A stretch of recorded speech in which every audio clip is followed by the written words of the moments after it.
Guess Who started out as a local Winnipeg band formed by singer-guitarist Chad Allen in the 1960s. It was initially called Al and the Silvertones. This was changed to Chad Allen and the Reflections in 1962, by which point the band consisted of Chad Allen, vocal guitar, Bob Ashley, keyboards, Randy Bachman, guitars, Jim Cale, bass, Gary Patterson, drums. All the band members were born in Winnipeg. The band's debut single, Tribute to Buddy Holly, was released on Canadian American Records in 1962. Chad Allen and the Reflections then signed with Quality Records and released several flop singles in 1963 and 64, including one miscredited to Bob Ashley and the Reflections. By 1965, the group was forced to change its name to Chad Allen and the Expressions, after the U.S. group called the Reflections had scored a hit with Just Like Romeo and Juliet. It was at this point that the band scored their first hit, a 1965 rendition of Johnny Kidd and the Pirates' Shakin' All Over. This track reached number 1 in Canada, number 22 in the U.S., where Quality had licensed the track to the American Scepter label for release in the U.S., and number 27 in Australia.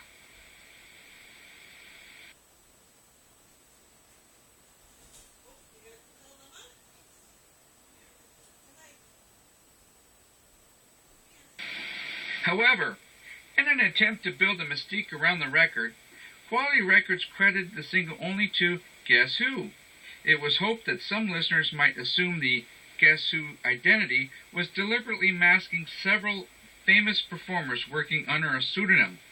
Given the beat group nature of the record, perhaps even members of the Beatles and other popular British invasion bands. It's debatable whether anyone was really fooled by the Guess Who ruse, or if the record would have been a hit regardless of the artist's credit. But the upshot was that even after Quality Records revealed the band was really Chad Allen and the Expressions, disc jockeys still announced the group as the Guess Who, effectively forcing the band to rename themselves. After Bob Ashley left the group in 1965, Burton Cummings joined the band as keyboardist and co-lead vocalist in early 1966. This lineup only lasted a few months before Chad Allen left, making Cummings the new full-time leading singer. The band's name had become the Guess Who.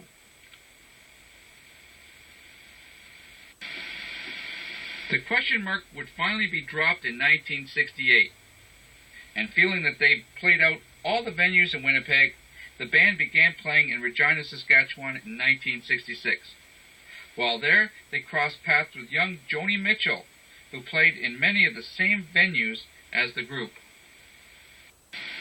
The group continued releasing top 40 singles in Canada like Clock on the Wall, and even had one single, His Girl, scrape the lower reaches of the UK charts in 1967. However, a trip to the UK promoting the single proved to be a financial disaster, as the single dropped off the charts after only 1 week, and the Guess Who found themselves unable to get airplay or to book any paying gigs without work visas. They returned to Canada within a matter of weeks, thousands of dollars in debt.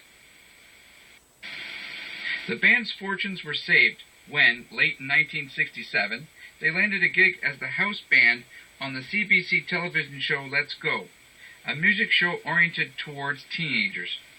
Among those who noticed the Guess Who during their run on Let's Go was record producer sales executive Jack Richardson. Jack contacted the band about participating in an advertisement project for Coca-Cola.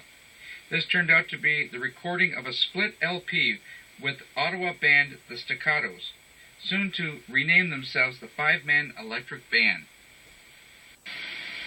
The resulting album was called A Wild Pair, and featured the Guess Who on one side and the Staccatos on the other. The album was only available for purchase through mail order for the price of 10 Coca-Cola bottle caps liners, and $1 to cover the shipping expenses. Guitar Randy Bachman has stated in an interview that he believes A Wild Pair sold enough copies in Canada to qualify for a gold record status. However, because the album was not sold through normal retail channels, no certified sales figures were available.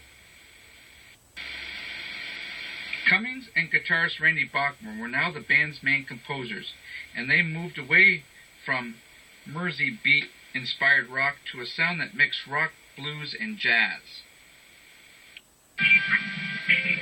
The album Wheatfield Soul included the ballad These Eyes. This song, released in January 1969, became the group's first top 10 U.S. hit for their new label RCA Records. It sold over 1 million copies and was awarded a gold disc by the Recording Industry Association of America.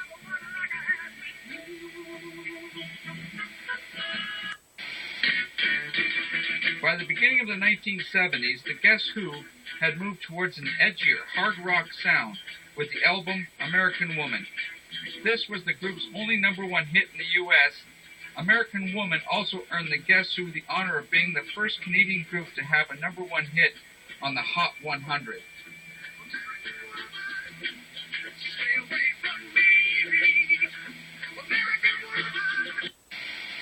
In the spring of 1970, Bachman was sidelined by a gallbladder attack, and the group continued touring with an American guitarist, Bob Sabellico, in his place.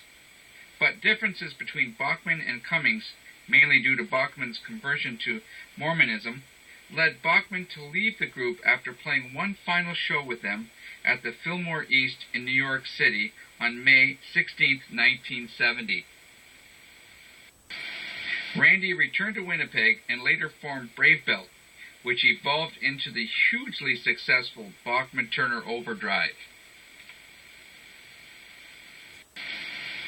Bachman was replaced by two guitarists, fellow Winnipegger Kirk Winter from the band Brother, and Greg Leske.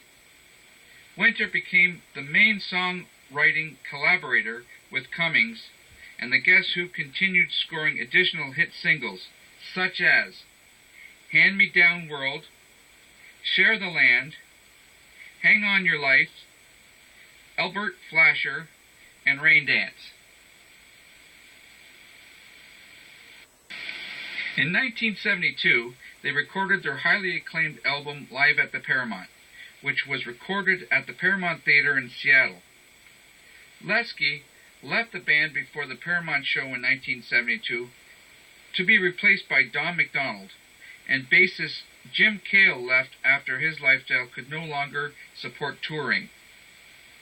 Winter's former bandmate Bill Wallace came in to take over bass duties.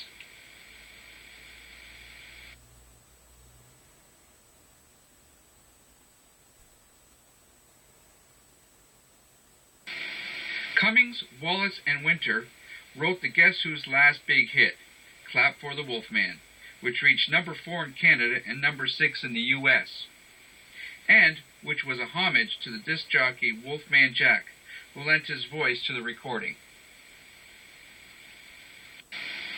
McDonald and Winter left in June 1974. Dominic Triano became the new lead guitarist for the band and Cummings' chief songwriting collaborator.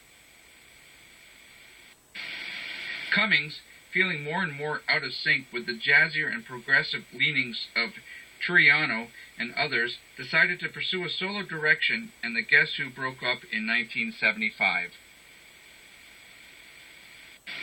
Cummings then went on to forge his own successful career.